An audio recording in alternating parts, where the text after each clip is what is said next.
Afternoon, Joe. Good afternoon. Welcome to episode 100. Episode 100. You did it. We did it. Look at that. We did it in the brand new set here. Beautiful. Fancy. It smells new. It does smell new. It smells like wood, and it's a great setup. You guys did an awesome job. Yeah, great work, team.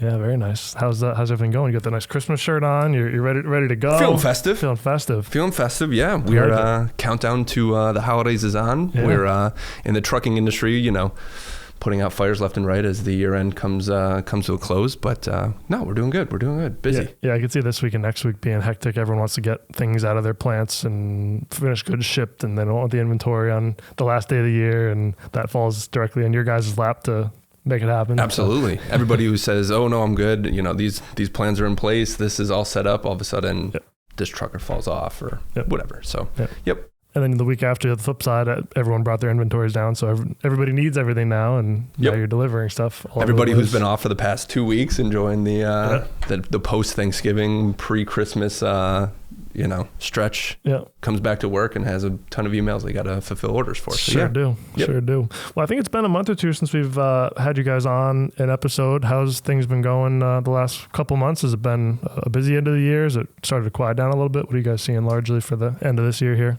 Yeah, so I think obviously with all of the issues at the port coming through the Suez or Panama Canal, so many canal issues, a couple of years, has been kind of overinflating some of the issues at port, LTL issues as capacity crunch kind of comes towards the holiday season, kind of builds up, almost artificially inflates some of the issues that we're seeing in the truck industry, but. Sure.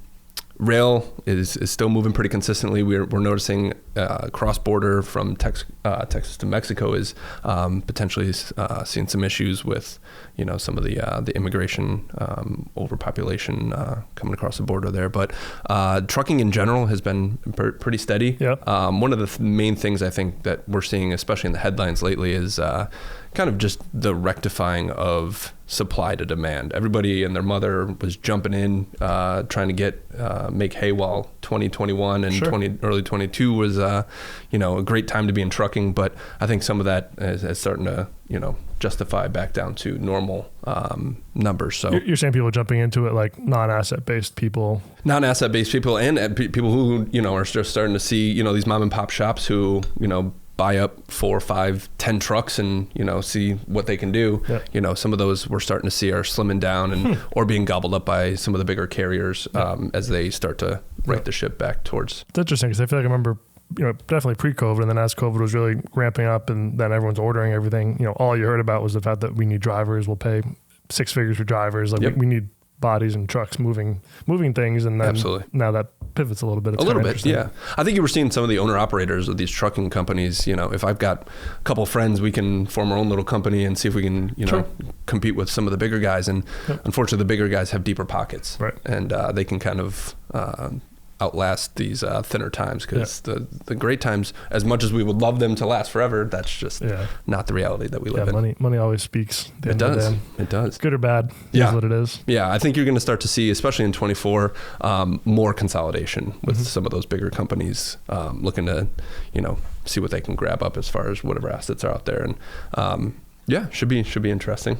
Yeah, the consolidation is always interesting too. Like with us on the TCC side, we kind of like seeing some of our competitors get consolidated or get bought or sold or whatnot because there's less companies out there. Obviously, that makes them larger, which can be good or bad. But obviously, that gives opportunity for some of the smaller folks as well to grow their base of customers. So, and I think especially at TLC, we have a good mix of both, right? And we've established relationships that are pre-pandemic and.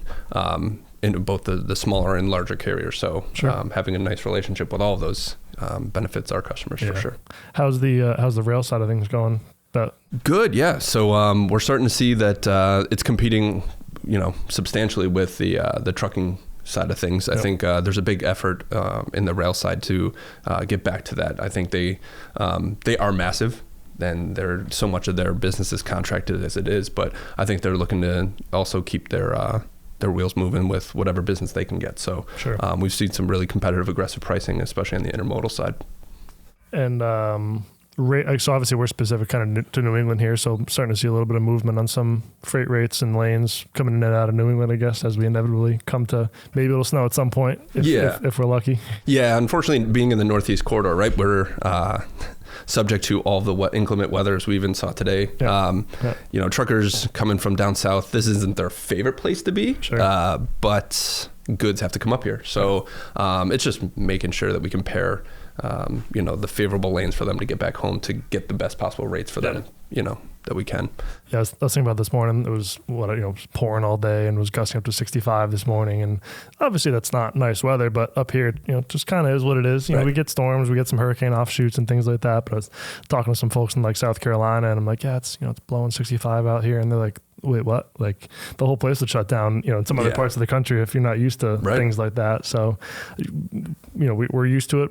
Living here, but you see it from the perspective of a truck driver that has to drive 6 hours through this stuff. I wouldn't want to do it either. So you appreciate it at times like these, I guess. And you can drive through rain, right? Like a little gusty rain. Sure. Unfortunately, in January, February, even March, that evil 4-letter word snow starts to become a little bit more prevalent. So they don't necessarily want to, if that's even in the forecast, want to head this way any more than they already do, right? So and you mentioned the canals and ports and ocean shipping and things like that. Obviously, that's a popular headline these days on what's going on. I feel like a lot of times you have to separate what the headlines are saying versus in practicality what it actually means in the industry, because there can be a lot of headline grabbing and doom and gloom portrayed in some of these to drive ad clicks. But in practicality, are you guys seeing delays? And if so, is it days? Is it weeks? Has it been impacting things? What are you seeing? Yeah, I mean, we're seeing, especially on the weak side, I think we're seeing, anything coming into through the Panama Canal.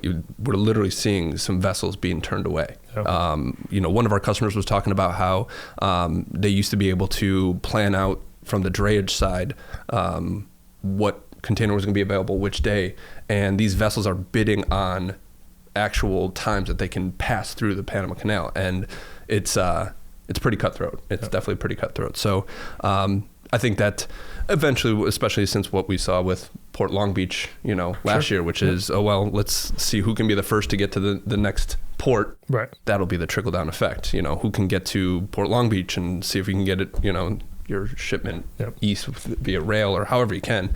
Savannah, Charleston, all viable options. They're going to start seeing a pretty big influx. So all of a sudden things like the rail get a lot more interest because now you're looking at intermodal things across the country versus what would have been on the vessel. And it's amazing how it all kind of comes back and commingles. Yeah. Good, bad, or otherwise. Supply chain. That's how it works. Yes. What are you excited about for next year? What's going on next year? Are you guys starting to think about the early part of next year? What are you guys keeping a close eye on? What's keeping you up at night?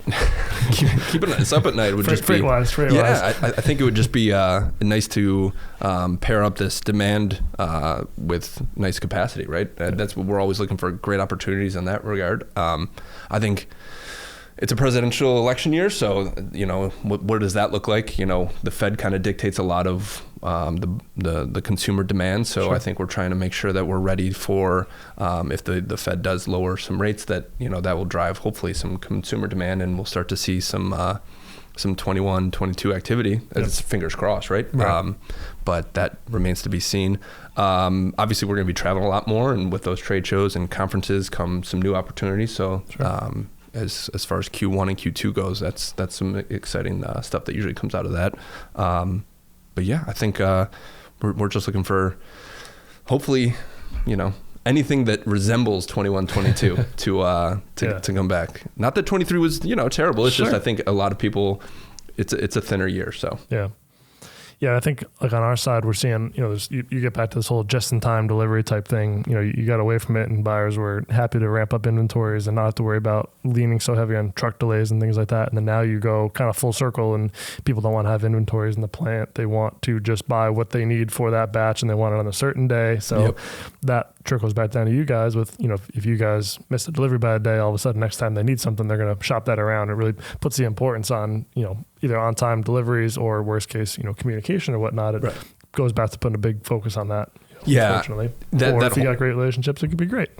Yeah. And I think you just hit it on the head, that on-time delivery and, the hand to mouth that so much of this past year we've kind of been seeing is the urgency is definitely there. So, we lean on our relationships with so many carriers and modes of transportation to make sure that we're providing the most accurate, competitive pricing. Sure. And, we'll get there exactly when the customer needs it. So. Yep.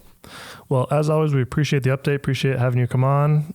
Glad you're able to make it for episode 100. And thanks for having me. We'll have you on for episode 200 here sometime soon. There we go. I'm already planning ahead. There you go. Nice. Well, thanks, Joe. Appreciate it. And we'll talk to you soon. Go Bills.